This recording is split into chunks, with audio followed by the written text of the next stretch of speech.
dalam kes ini, saya perhati, terutamanya di luar negeri, tidak ada secebis fact atau fakta yang ditulis oleh media di luar negeri. Semuanya katakan konspirasi politik tanpa turun ke gelanggang untuk lihat apa fakta tersebut.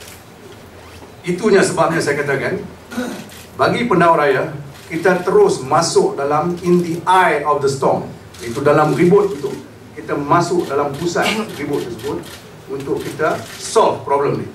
Tetapi pihak pembelaan dia hanya circle, dia pusing keliling, dia katakan konspirasi dan konspirasi. Jadi inilah mustahak kita hayati fakta kes ini. Logik ke orang yang umur 60 lebih, sakit belakang, boleh merunggul orang muda berumur 23 tahun yang sihat walafiat. So dia orang akan berpegang kepada benda macam tu sebagai hujah.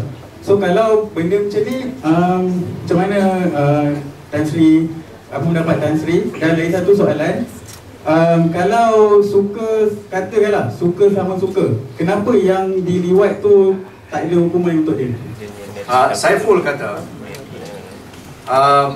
dia tidak rela, dia tidak rela diliwat, tetapi dia terpaksa menyerah. Okay, so the issue is dia ada dominant factor dengan subservient factor, right? Memang perkara macam ni memang berlaku. That's why you have sexual harassment at workplace.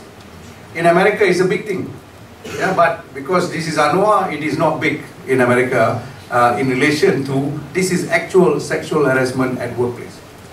Jadi, if you take together with the issue of the KY jelly being used, there is no resistance by Saiful, sungguh pun dia tak rela, dia kata.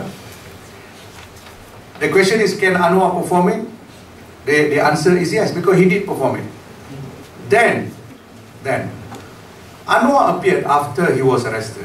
He was interviewed by Dr. Jayendran, who was in fact the director of KL Hospital, very eminent physician.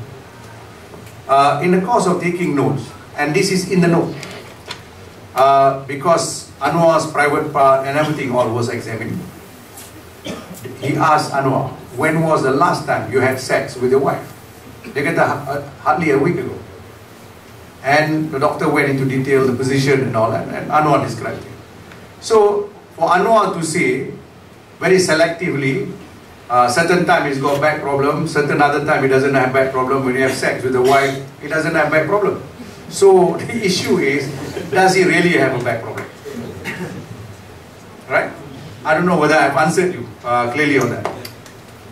And then, sorry, you asked me also why no action against Saiful.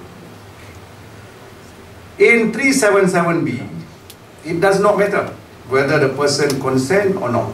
You commit the crime, because we are a religious-based society. Whether you're a Muslim or not, you're religious-based, especially if you're a Muslim.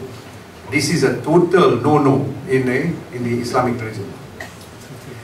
Now, so the issue of consent does not arise. But if you do not consent, it aggravates the offence.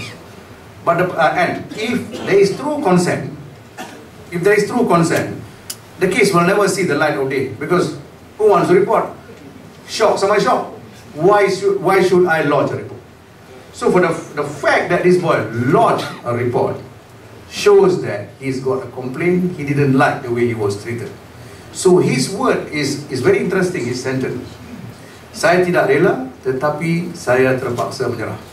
There is a case in England recently in 2013 under the new act of sexual assault, where the judge said consent in the meaning of the new act includes this. Or rather, the lack of consent includes this, where he gives in without resistance, but he was not really willing, but he gives in.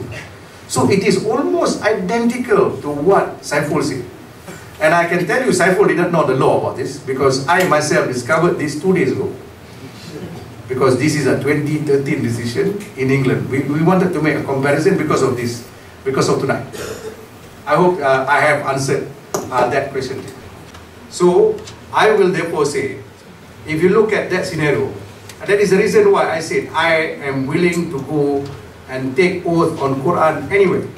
You ask me a direct question, do you believe or not that Anwar is guilty and therefore you took up the case? My answer is emphatically yes.